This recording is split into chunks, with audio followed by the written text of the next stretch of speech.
Genial Analisa, nossa nova plataforma de recomendações com as melhores ações do mercado de capitais. Descomplicamos as análises de ações para você aprender como investir melhor o seu dinheiro. Comprar, vender ou manter? Essa é a resposta que você encontra na nossa plataforma. Existem mais de 400 empresas listadas na Bolsa de Valores.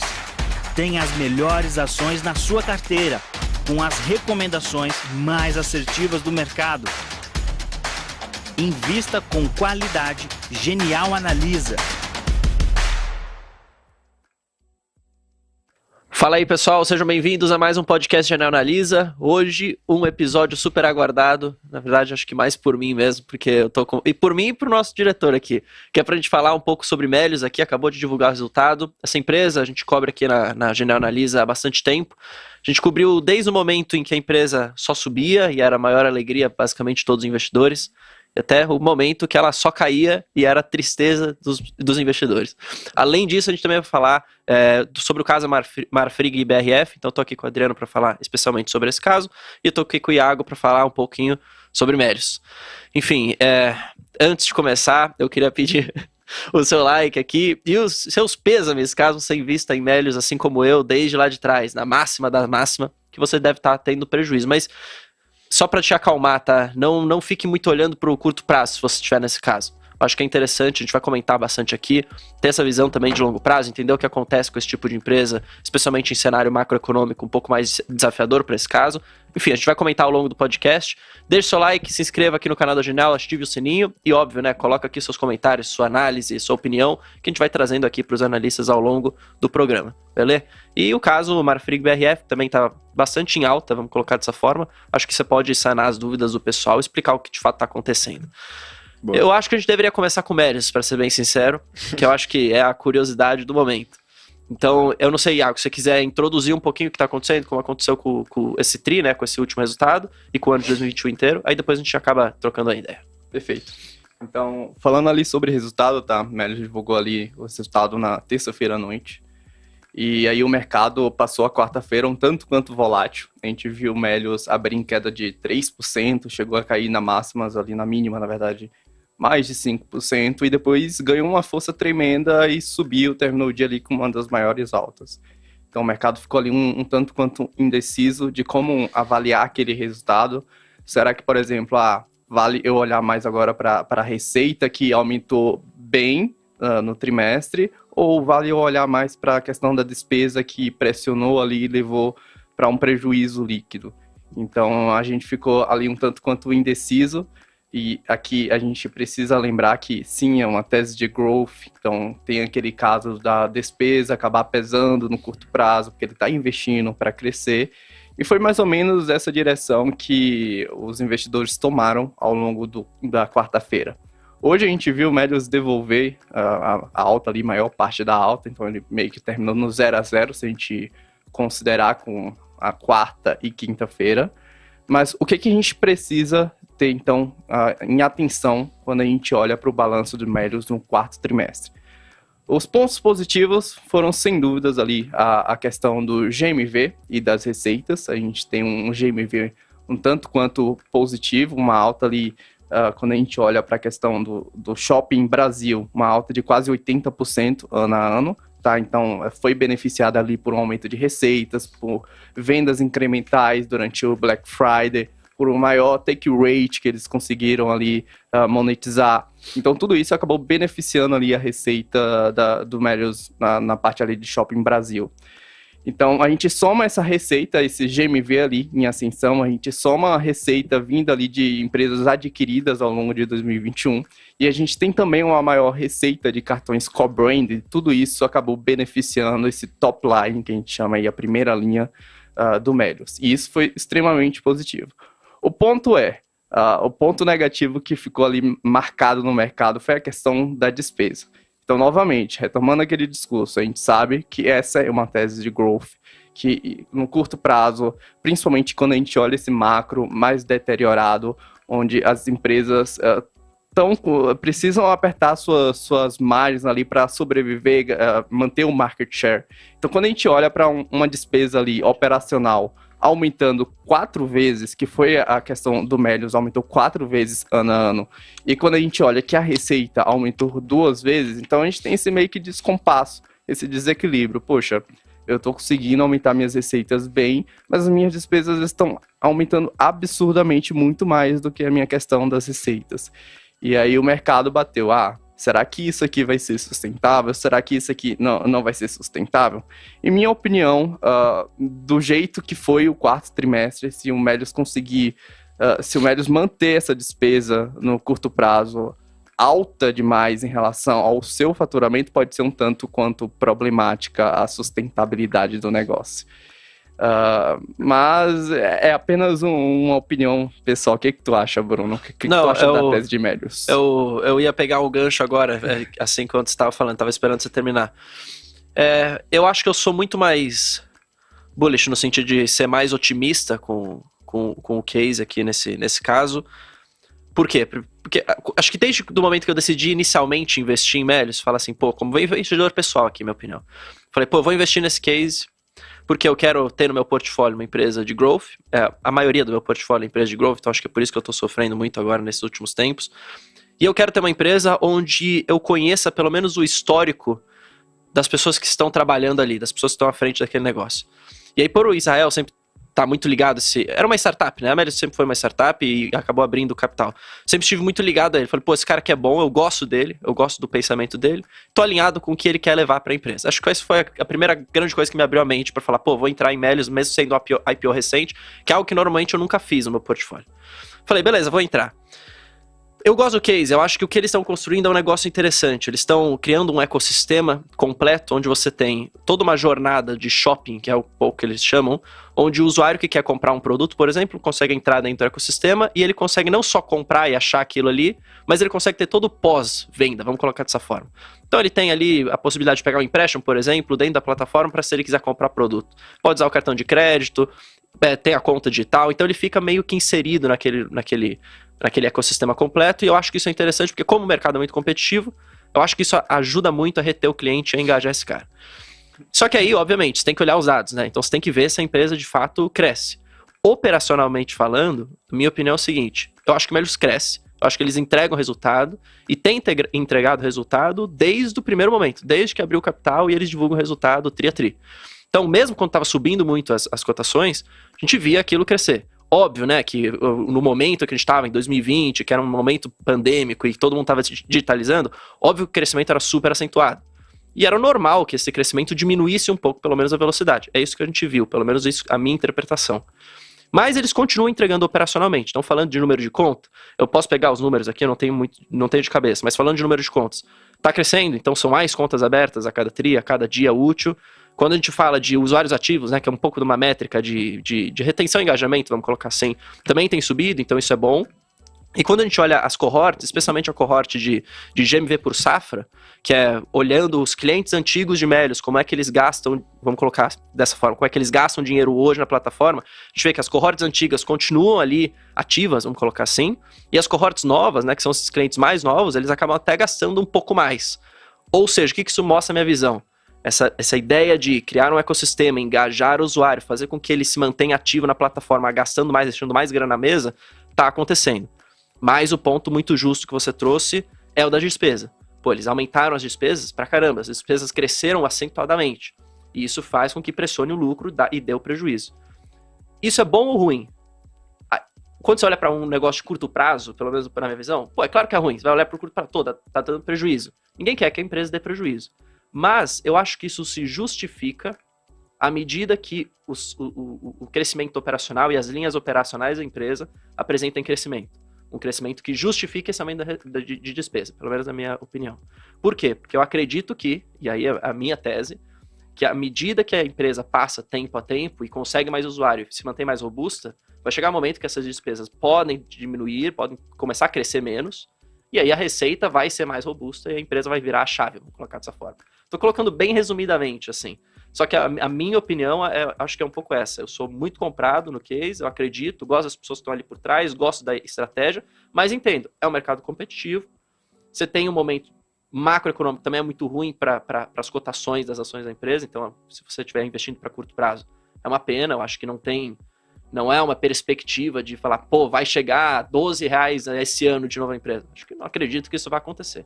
Mas para uma tese de longo prazo de growth, eu gosto bastante, tanto que eu tenho no meu portfólio pessoal. Esse era um ponto que eu ia pegar. Eu não sou especialista do setor, mas eu acompanho, né? Tenho até uma parte investida. E do meu entendimento, o cenário macro é uma coisa que acaba afetando muito, né? Porque, pô, é uma empresa que tem um beta alto, é uma empresa focada só no crescimento, e agora, não só o Brasil, acho que o mundo, né, tá procurando muito mais investimentos defensivos. Acho que é muito mais empresas mais seguras, focadas em commodities, em materiais básicos. Então, acho que um movimento natural do momento macro que a gente vive, cenário inflacionário, juros altos, acho que tudo isso leva a de repente, o investidor não procurar tantas essas teses que são muito atreladas a vendas e crescimento e consumo, né? Então... eu sempre gosto de pensar. Começou a cair as cotações. Pô, bateu acho que quase R$12, se eu não me engano. Acho que foi o máximo, uns 12 e pouquinho, vai. Não sei ao certo o número agora. Aí começou a cair. Aí eu fiquei me perguntando, falei, cara, será que tá caindo porque a empresa tá piorando operacionalmente? O negócio tá ficando ruim? Ou essa porque isso é muito mais devido a um cenário macro? A minha análise, pessoal, de novo, não tô falando em nome da gente, tô falando em nome do Bruno, foi que era mais uma pressão macroeconômica. Então era mais um case que, pô, em questão de modelo, fluxo de caixa lá na frente, então o valuation já é super afetado por alta de taxa de juros. Você tem um cenário de maior inflação, menos renda disponível para as pessoas, elas vão consumir menos dentro do ecossistema Melius, que vende produtos não essenciais, vamos colocar dessa forma. Vende não, né, mas acaba ajudando ali, vai colocar produtos não essenciais. E aí era óbvio que esse cenário, o investidor olharia e falaria, pô, pro curto prazo é pior. Pelo menos essa foi a minha opinião. E aí, óbvio, né, que tem essa pressão vendedora. Os caras, pô, vou sair de case de risco e vou para um case menos arriscado. Claro, ou até vou sair da bolsa como um todo. Vou, sei lá, vou para uma renda fixa. Vou 12% aí. Vou deixar meu dinheiro num 100% CDI aqui, numa conta remunerada, sei lá, qualquer que seja. Então, óbvio que esses cases vai sofrer. E não é só Melius que sofreu. A gente falou de vários outros que sofreram aqui. E bolsa dos Estados Unidos, a mesma coisa. Todos os cases tech sofreram. Então, acho que é muito mais uma questão macro do que uma questão micro fundamental da empresa. Exato. Por isso que eu permaneço comprado. Se fosse o contrário, aí já muda toda a história. O ponto também disso, eu acho que é o que você falou, é risco, né? O investidor tem que avaliar o risco. Então, quando a gente vê a taxa livre de risco subindo nos Estados Unidos, o crédito subindo no Brasil, tudo isso vai afetar o valuation das empresas, e o valuation e o preço alto, os múltiplos altos que a Melius trada, tudo baseado num futuro longo e baseado nessa expectativa. E o valuation, até quando a gente estava com juros lá 2%, quando estava as coisas parecendo que o Brasil ia não voltar a ser o país dos juros acima de 10 ali. Magalu a 27 também. Magalu a 27, todo mundo porrando. O que se espera é tipo, tá bom, tá tudo certo, vou investir em empresa de crescimento, vai crescer. Então, eu acho que quando o Bruno fala longo prazo, eu acho que é importante ressaltar que o longo prazo é... assim, na minha visão, pelo menos, me corrija se não é o que você quis dizer, mas é 5 anos pra frente. Acho que até mais, na minha visão. 5 pra frente, né? Eu queria ouvir sua opinião também, Iago, mas, tipo, pra mim, uma empresa dessas, se você não está investido, é um momento interessante, porque ela tá muito depreciada. Então, se você gostava dela quando ela estava apreciada, você deveria gostar mais ainda dela agora que ela apanhou muito, né? Perdeu acho que 70%, 80% de valorização, mas ao mesmo tempo, teoricamente, não é um momento muito propenso para colocar, né? Para alguém que quer fazer um aporte, pensar num curto, médio prazo aí, acho que os juros vão permanecer altos por um tempo, enfim, acho que existem outras oportunidades, mas enfim. Em relação ao meu palpite, eu não invisto em Melius, tá? Eu acho que é sim um business muito legal, mas me preocupa bastante a execução desse business no curto prazo. Tipo, olhando ali pro quarto trimestre, que foi que eu fiquei com uma baita pulga na orelha, Se a gente pega a nossa receita ali trimestral consolidada e a gente pega as nossas despesas ali com o pessoal e junta com as despesas do marketing, quase que a gente fica no 0 a 0. Então, ela tá pagando para ela faturar. Isso me preocupa. No Entendi. curto prazo, isso me preocupa pra caramba, principalmente quando a gente vê uma Selic quase 12%. Então, para que eu vou investir num risco aqui tão grande, sendo que eu posso não correr tanto risco investindo numa... Outras oportunidades Exato. muito melhores. Então, eu fico exatamente nesse pensamento. E isso não tem nada a ver com a questão da Melius ser uma boa ou uma empresa ruim, não. É só a minha questão de apetite ao risco no curto prazo. Claro. No curto prazo, para mim, Melius não seria interessante. No final das contas, é tudo uma questão também de alocação do seu próprio capital. A gente sempre fala isso aqui no podcast. Você tem que estar tranquilo com o risco que você está correndo com o seu dinheiro na sua carteira. Dormir bem. E dormir bem. Exato. Se alguém dorme bem investindo em Melius, como é o meu caso, não sei se o Adriano investe, nosso diretor investe. Tem um pouquinho ainda, assim. Eu não sei se ele tá dormindo tranquilo, mas pelo menos ele tá investindo. Ele falou que é mais ou menos. Mas é tudo aqui, é sempre essa questão, tipo, se você é um cara que quer correr mais risco e possivelmente ter um retorno esperado maior, né? Aí, ok. Se você quer correr menos risco e ter um retorno mais garantido, você já sabe, ok também, entendeu? Não tem certo e errado. O interessante é que você entenda no que você está investindo. O Vitão sempre fala muito isso aqui. Pô, se você tá, como é que fala? Aware of the risks, né? Tipo, você tá ciente dos riscos, Sim. porra, ok, manda bala, entendeu? Invista. Foda quando você vê... Mas é óbvio que é chato ver tudo. Exato. Claro. Você vê tudo despencando ali. Eu tava investindo em Via lá no passado, vi o negócio despencar, não foi a melhor... Então, nunca é legal. Você vê um Exato. portfólio vermelho, não é legal, mas ao mesmo tempo é legal ver todo verde. E aí acho que aí é onde as pessoas erram também, vai. Porque às vezes você nem sabe porque você está investindo no negócio, mas só porque tá subindo você começa a colocar na carteira. Tá subindo, beleza, ótimo. É engraçado porque as pessoas pensam, assim, tipo, quando a recompensa é muito alta, tipo, por lógica, por, assim, consequência natural de mercado, o risco também é alto.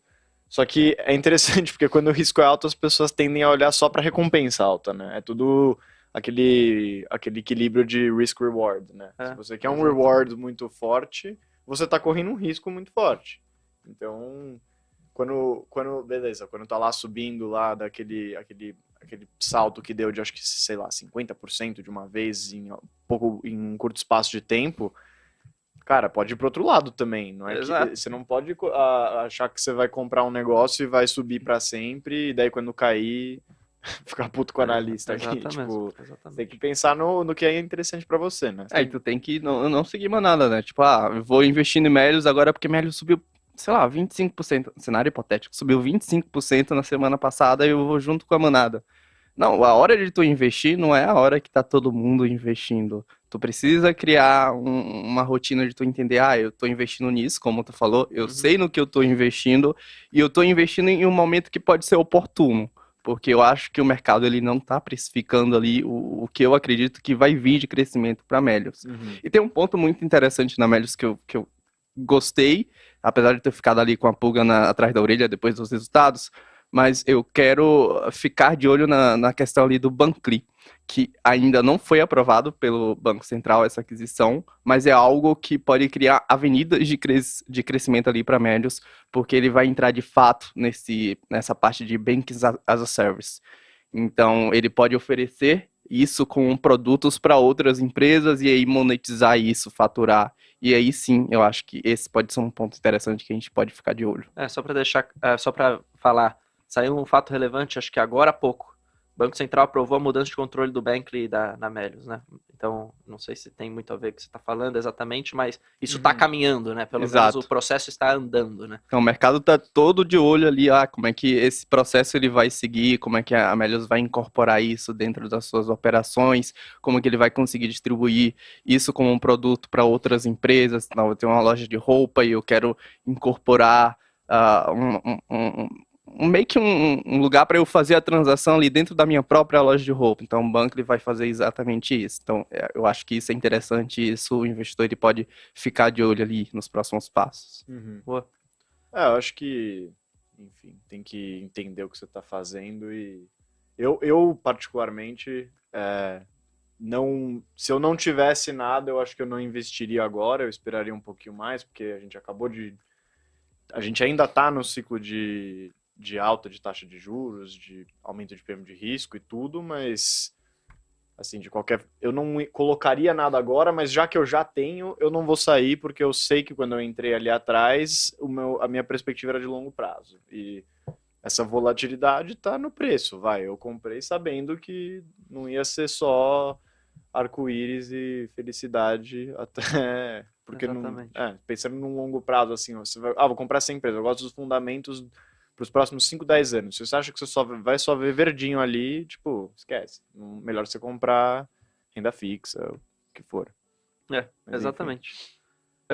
Enfim, eu não sei se vocês querem adicionar mais alguma coisa, mas só mais um ponto que eu acho que é legal. Aí mais pelo lado da curiosidade, assim.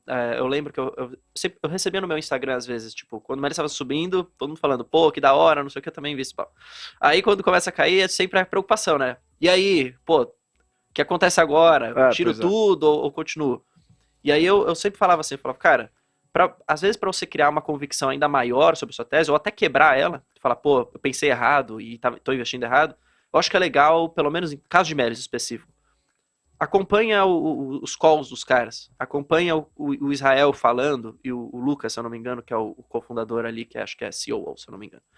Acompanha eles falando, porque o jeito que eles falam, às vezes, ou você fica muito otimista, ou você fica bastante pessimista, fala, putz, os caras mudaram a visão, ou eles estão pensando agora algo diferente do que eles pensavam. Então acho que é legal de acompanhar esses caras, porque, de certa forma, como a empresa é muito de crescimento, ainda tem muita atuação do CEO e da energia que o cara traz e da cultura que ele está empregando ali. Pelo menos assim que eu vejo. É diferente, eu acho, se você for analisar uma empresa muito mais madura, ou até uma empresa de commodity, que já é dado o que está fazendo, entendeu? Claro. Só pela curiosidade aqui, não é uma análise, você não vai conseguir ter números com isso, mas é só pela curiosidade, eu acho que vale a pena, é uma coisa que eu faço, eu acho legal. O Douglas, ele falou assim, pelo preço atual, vale a pena usar como aquela pimentinha na carteira, porque saindo do varejo, as vendas online voltam no fim da inflação. Aí ele também comprei quando o preço estava baixo, quando você comentou sobre Melios está caindo, ele falou, acho que vale a pena manter o que já tenho. Então é um pouco da opinião dele, enfim, cada um tem a sua no final das contas. Eu não sei se você quiser falar para eles, se você vai ter uma cobertura de Melios aqui em algum momento, ou Iago, para eles acompanharem também aqui os relatórios, certo?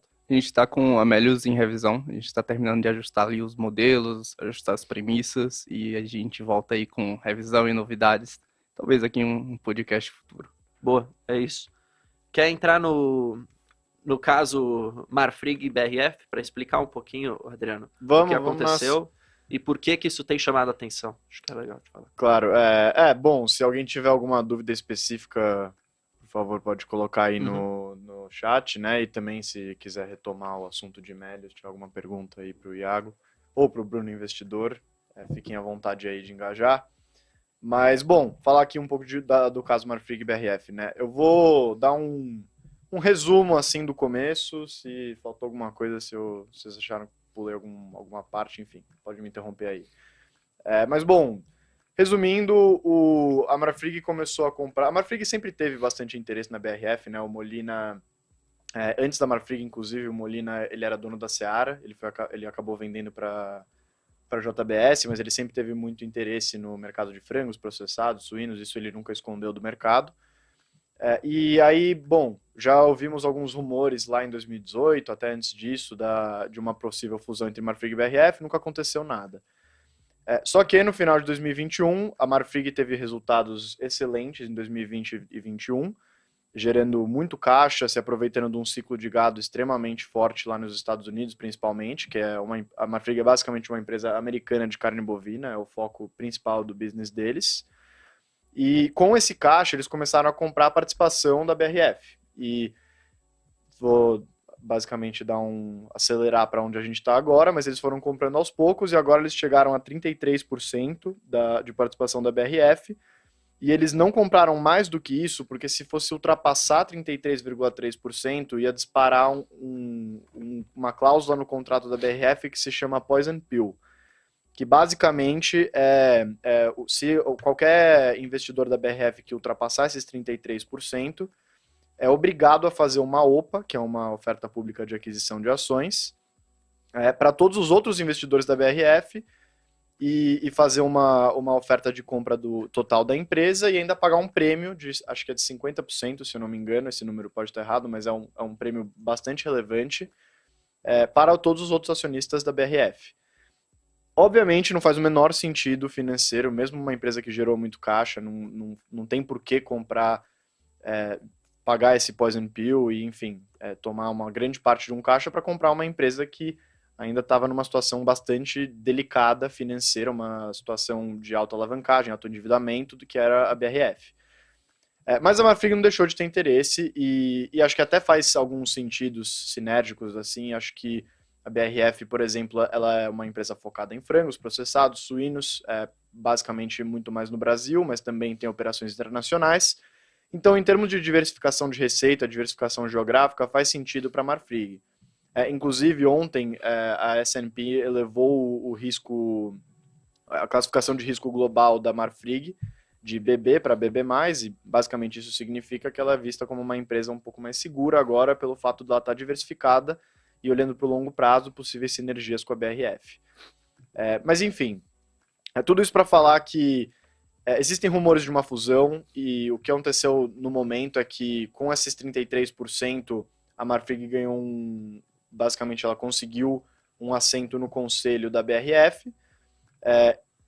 Nessa votação do novo presidente do conselho em fevereiro, eles votaram com 99% de aprovação pro Marcos Molina, que é o CEO da Marfrig, e agora, com essa votação recente, o atual presidente do conselho da BRF.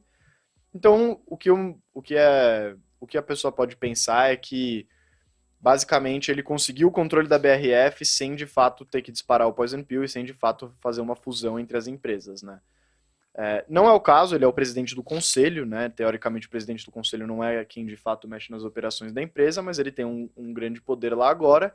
E a própria Marfrig vai começar a reportar os resultados da BRF junto com os próprios resultados da Marfrig agora, a partir do próximo trimestre. Justamente porque eles têm 33%, já é uma parte muito relevante da receita. A BRF é uma empresa que tem mais de 20 bi de receita, então, enfim, acaba fazendo muito sentido eles incluírem e darem mais cor ao investidor de onde está vindo essa grande parte da receita, né? Não dá para colocar só lá em receitas financeiras como investimento e, enfim, isso acaba fazendo sentido. Na minha visão, eu ainda sigo mais cauteloso com ambas as empresas, analisando elas individualmente. A BRF ainda está numa situação complicada, ela fez um follow-on recente, agora com o investimento da Marfrig também reduziu um pouco a alavancagem, o endividamento. Ela está com um plano de expansão aí que ela vem executando bem, mas eu acho muito otimista o plano de expansão e muito ousado, muito ambicioso, talvez. E acho que assim, ela vai ter que queimar muito caixa ainda para fazer isso. Agora está com uma ajuda da Marfrig, mas mesmo assim deve sofrer. E a própria Marfrig, ela veio de um ciclo muito forte de gado e de carne bovina, com uma fortíssima demanda, retomada da economia, alta disponibilidade de gado, tudo coisas que eu venho falando e comentando nos meus relatórios e podcasts. Mas basicamente ela teve aí 2 anos de lucro e dividendos e caixa e receita, tudo batendo recordes históricos. E na minha visão, principalmente a partir do segundo semestre desse ano, a gente deve ver uma normalização no ciclo do gado nos Estados Unidos. E eu não acho que vai ser um ano ruim para a Marfrig, eu acho que a Marfrig é uma empresa muito boa, que claramente soube se aproveitar de um ciclo muito positivo, de momentos muito bons, mas eu vejo uma normalização que é inevitável numa empresa que lida com commodities, e empresas que lidam com commodities são dependentes dos preços e da dinâmica global de oferta e demanda dessas principais commodities, né? Mas se você tivesse que escolher hoje entre comprar Marfrig e BRF, você iria em Marfrig? Se fosse para escolher, sim, porque a BRF ainda está numa situação que eles estão fazendo mais promessas futuras do que de fato executando elas, na minha visão. Eles estão executando, eu vejo alguns movimentos positivos, mas eu acho que assim, a empresa segue numa situação financeira não muito saudável, e ela tá, assim, quando você analisa em termos de valuation, né, o principal múltiplo que a gente olha é o EV/EBITDA para esse setor, é o que mais faz sentido. Uhum. Mas em termos de valuation, em termos do próprio DCF, quando eu coloco lá no meu modelo, tem um pouco de um upside lá, porque ela apanhou muito, né, tá muito depreciada. Mas mesmo assim, por conta dos fundamentos, preços de commodities em alta inflação, tudo coisas que afetam diretamente o custo da BRF. Por exemplo, soja e milho fazem cerca de 60% dos custos da BRF, custo de produtos vendidos, né, o COGS. E a gente está vendo altas históricas dessas soft commodities, não só dessas, mas como trigo também, algodão. Então, é algo que é um pouco inevitável, que ela vai ter custo alto, ela vai sofrer com rentabilidade. E eu vejo que, assim, esse cenário pode melhorar. Como eu falei, o mercado de commodities é muito cíclico, né? Ele depende basicamente de ciclos, coisas que tem que acontecer que às vezes são fora do controle da empresa. Mas eu prefiro esperar para ver, ao invés de pagar para ver, né? Na minha visão. E se fosse para pensar na Marfrig, assim, a minha visão tá um pouco mais normalizada. Eu acho que vai ser difícil reportar crescimento e mais geração de caixa ainda do que foi no ano passado, justamente por conta da base comparativa do ano passado. Eu não acho que vai ter um crescimento muito potente, mas ao mesmo tempo é uma empresa muito boa, ela está num mercado muito bom, que é o de carne bovina nos Estados Unidos, e ela deve seguir se aproveitando dessa demanda forte lá, apesar da disponibilidade começando a diminuir. Então ela vai ter que... Não vai ser tão, entre mil aspas, fácil quanto foi nesses últimos 2 anos, na minha visão. Boa. Eu nunca investi em nenhuma dessas empresas, pra falar a verdade. Nem na JBS? Não, eu acho que eu lembro que você tinha comentado pra eu investir em uma. Acho que logo depois que você lançou o relatório, tinha uma que era recomendação de compra, não era? Acho que era Marfrig, não era? Eu gostava muito quando eu lancei de Marfrig e JBS. E foi JBS que subiu bem, Sim. Né, desde a época da recomendação. Sim, sim. Eu lembro que eu fiquei falando com aquela dor de cor, tipo, pô, devia ter citado o cara, mas eu não coloquei, porque... Cara, eu não sei porquê, mas eu gosto muito... Enfim, eu acabo tendo muito no meu portfólio empresa voltada à tecnologia. Você é mais tech investor. Brasil e Estados Unidos. Eu acho que eu deveria dar uma diversificada a mais, eu deveria. Mas eu não sei porque eu não consigo criar a convicção, às vezes, de falar, puta, vou investir nisso daqui e dormir tranquilo, entendeu? Sim. Mesmo sendo uma boa empresa, às vezes mesmo tendo bons fundamentos, eu sabendo disso. Sei lá, só pela curiosidade aqui, às vezes sei lá, acho que eu tô tão acostumado a falar de, tipo, querer tech que eu fico com esse problema. Não, eu entendo e eu concordo com você em alguns aspectos de que, tipo, tech é o futuro, tech é onde você vê mais growth, assim... Tem mais risco? Claro que tem. Mas... Eu concordo com tudo isso, mas eu também acho que, assim, especialmente no Brasil, a gente é muito rico aqui em recursos naturais. A gente tem amplo espaço, o Brasil, inclusive, é o maior produtor e exportador de soja do mundo, por exemplo, que é uma das principais soft commodities mundiais. Brasil é agro, né? Brasil é agro, não tem jeito. O agronegócio fez 27% do PIB em 2021. Tipo, cara, a gente tem finance, a gente tem tecnologia, mineração, siderurgia, enfim, a gente tem dezenas de setores aqui que são grandes, por exemplo, bancos, o setor financeiro é gigante aqui no Brasil, e 27% ficou pro agro. Então, assim, a gente tem que eu acho que na bolsa, inclusive, as bolsas, as empresas que são listadas na bolsa que são do agro são muito, muito, muito pequenas quando comparado com o agro total no Brasil. Porque o agro no Brasil, ele ainda é muito dominado não, né? É um mercado muito fragmentado. Assim, existem fazendas, produtores que não são listados na bolsa, nem tem interesse nisso por enquanto, né? Isso pode mudar no futuro. Que tem, assim, sei lá, mais de 100 mil hectares de terra, assim, muito espalhado, mas não é listado. Então, as que são listadas e as que são boas empresas, eu acho que vale a pena considerar, porque não é algo que a gente no passado não mudou e no futuro eu acho que não vai mudar. O Brasil vai continuar se aproveitando do clima bom que a gente tem, da mão de obra barata, da disponibilidade de terra. Acho que são coisas que mesmo para um investidor tech, Bitcoin, É verdade. como você, é Eu- bom pensar também em commodities, coisas que possam dar um retorno mais constante, talvez não tão, sabe, forte. Eu acho que a bolsa no Brasil ainda tem muito a crescer. Eu acho que a gente está numa virada de chave muito importante. Quando a gente olha para os Estados Unidos, assim, a quantidade de empresas lá dentro, diferentes verticais, diferentes setores, acho que invariavelmente, alguma hora isso vai acontecer mais no Brasil. A gente vai ter mais investidores, as empresas vão querer abrir capital aqui, a gente vai ter Fluxo estrangeiro também.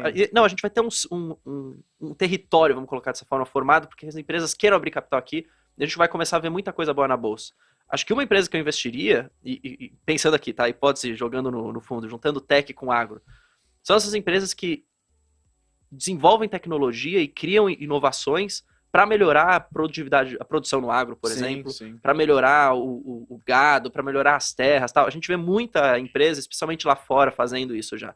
E alguma hora isso vai chegar no Brasil. Vai. E alguma hora já tá muito no Brasil. E alguma hora essas empresas vão abrir capital aqui. Então, olha quanta oportunidade pode vir a acontecer aqui. Então, acho que isso é legal, de certa forma. E o próprio tech é muito relevante para o agro. Eu, inclusive, tenho visto isso bastante. Assim, uma empresa que...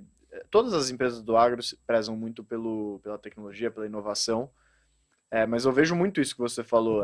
Assim, o tech, as startups, tudo que é voltado ao agro dentro do Brasil já vem tendo um efeito muito forte nas produtividades, no cultivo das safras, no próprio controle que a gente tem, porque assim, a gente tem dados, mas os dados às vezes não são mais estimativas do que dados concretos, então o próprio monitoramento, a eficiência, tudo isso é algo que está sendo muito trabalhado e a gente já vê muitos avanços. Depois coloca lá no Google aí, Bruno e quem estiver assistindo, quem tiver curiosidade, Iagão, tipo Agro 5.0 e só dá uma olhada, assiste um vídeo, vê alguma coisa que vocês vão ver.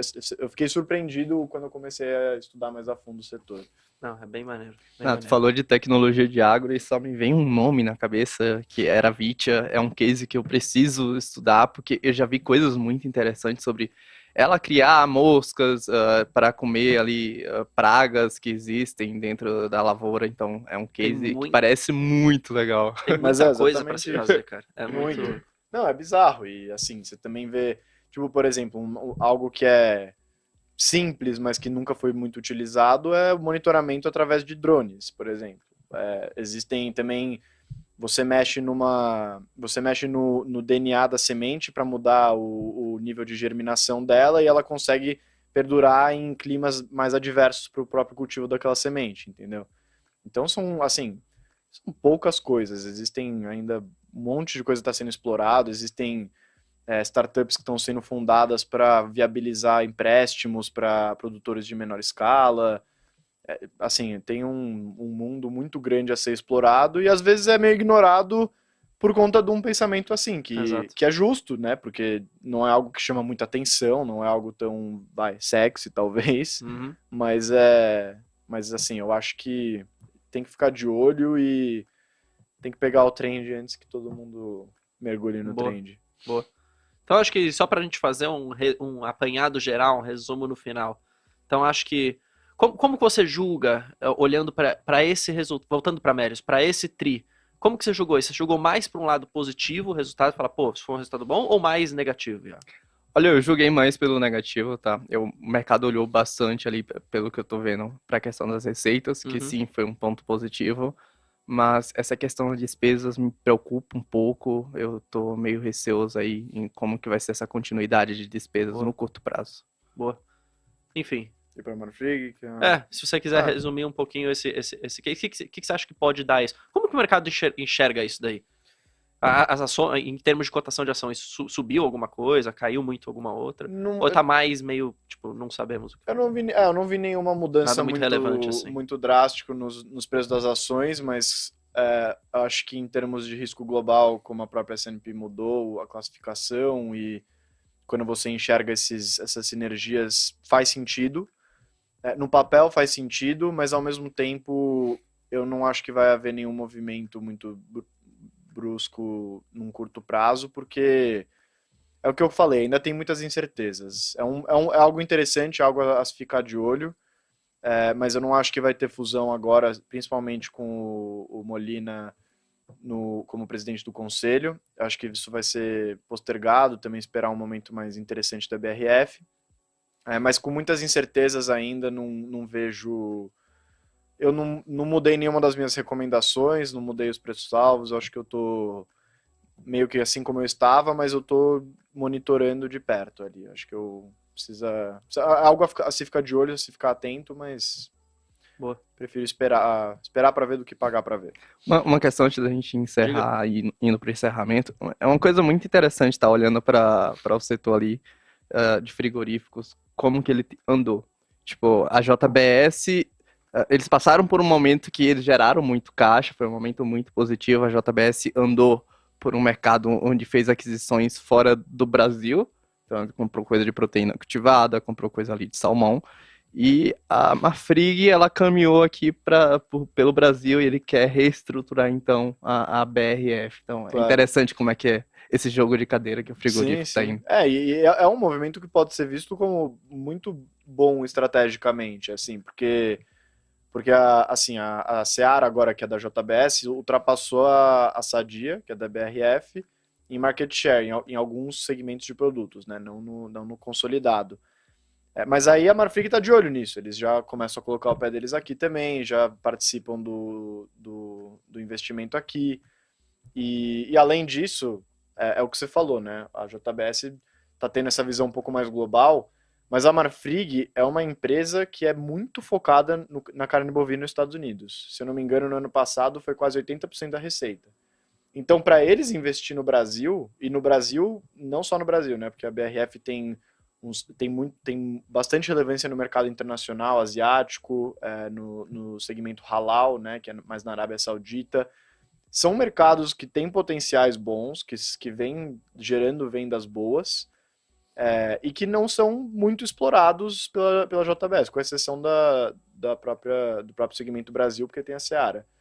Mas enfim, é algo interessante, eu acho que faz sentido a S&P aumentar o nível de risco, porque quanto mais diversificado você é num business de commodities, teoricamente seu risco abaixa, você tem mais estabilidade nos seus resultados, quando um setor vai bem, você dá mais foco no outro e vice-versa. Então é algo muito interessante, eu só não, dado a situação financeira da BRF e o atual momento de repente uma revirada de ciclo nos Estados Unidos, eu ainda tô neutro com as empresas. Mas é algo que eu achei bem... Tem que ficar de olho, sim. Boa. Show. Acho que, pessoal, deixo aqui a sugestão para vocês de acessarem a plataforma Genial Analisa, onde a gente tem não só relatórios de várias ações, acho que são quase 100 coberturas, né, se eu não me engano. E... Vamos bater 100. Quase 100, né? Vamos bater 100 agora. Vamos bater 100, Ó, tá falando aqui que vai bater 100, então agora a bola tá com você para bater 100. Mas são quase 100 coberturas lá de empresas diferentes, vários relatórios para você acompanhar o resultado de todas elas que têm saído por aí. E óbvio, né, tem alguns relatórios lá de Marfrig, de JBS, tem de frigorífico, tem os de Melios antigos, vão ter os de Melios novos que você tá falando que vai fazer em algum momento. Enfim, acho que fica o convite porque é totalmente de graça e, enfim, você vai ter informação extra e é sempre bom ter informação quando você está investindo. Ainda mais quando é o seu próprio dinheiro, né? Se estiver investindo dinheiro do outro, aí beleza. Mas quando é o seu, trabalhado, suado, pô, você quer, obviamente, não perder e quer ganhar. Iago, Adriano, obrigado pela presença, valeu. E, pessoal, qualquer dúvida, sugestão de episódios, pode mandar aqui nos comentários. E se você estiver ouvindo, né, isso aqui pelo Spotify, saiba que a gente está sempre no canal da Genial, no YouTube, ao vivo, quinta-feira e terça-feira, terça e quinta, né, às 7 horas da noite. Tamo junto, muito obrigado. Falou. Valeu. Genial Analisa, nossa nova plataforma de recomendações com as melhores ações do mercado de capitais. Descomplicamos as análises de ações para você aprender como investir melhor o seu dinheiro. Comprar, vender ou manter? Essa é a resposta que você encontra na nossa plataforma. Existem mais de 400 empresas listadas na Bolsa de Valores. Tem as melhores ações na sua carteira, com as recomendações mais assertivas do mercado. Invista com qualidade. Genial Analisa.